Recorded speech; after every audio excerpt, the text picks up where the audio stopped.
राज्य में सार्वजनिक स्वास्थ्य के क्षेत्र में एक नई पहल शुरू होने वाली है। Tripura Shanti Niketan medical college and hospital और Kokilaben Dhirubhai Ambani hospital and medical research institute Mumbai की एक संयुक्त पहल साइलेंट किलर थैलेसीमिया के खिलाफ लड़ाई में राज्य के लोगों के लिए बड़ी खुशखबरी लेकर आ रही है।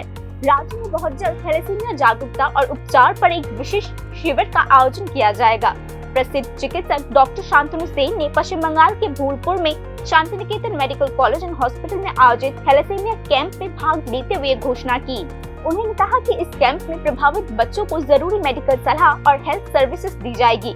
जिंदगी की सबसे जरूरी स्ट्रीम खून में छुपी होती है, लेकिन उस खून में एक छोटी सी भी जेनेटिक खराबी अक्सर बच्चों के भविष्य को अनिश्चित बना देती है। थैलेसीमिया एक ऐसी हेरिडिटरी ब्लड डिजीज है जो जागरूकता की कमी के कारण आज भी कई परिवारों में चुपचाप दर्द दे रही है। अनगिनत बच्चे और किशोर समय से पहले अपनी जान गंवा देते हैं। इस सच्चाई को गहराई से समझते हुए इस पहल के पहले फेज में शादी की उम्र के पुरुषों और महिलाओं के लिए HPLC टेस्ट पूरी तरीके से फ्री में किया जाएगा।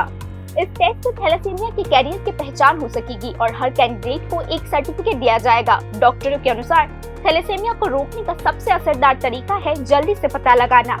अगले फेज में थैलेसीमिया मेजर से प्रभावित बच्चों के लिए और भी इंसानियत भरे फैसले किए जाएंगे। Tripura Shanti Niketan medical college and hospital और कोकिलाबेन धीरूभाई अंबानी हॉस्पिटल के साथ मिलकर HLA टाइपिंग और IBMT यानी बोन मैरो ट्रांसप्लांट पूरी तरीके से फ्री में किया जाएगा। जहां इस इलाज में आमतौर पर 40 से 45 लाख रुपए खर्च होते हैं, वही फ्री सर्विस कई परिवारों को नई जिंदगी वापस मिलने का एक सपना दिखा रही है। यह पहल सरकार और कोकिलाबेन धीरूभाई अंबानी हॉस्पिटल के सहयोग से मुमकिन हो पाया है।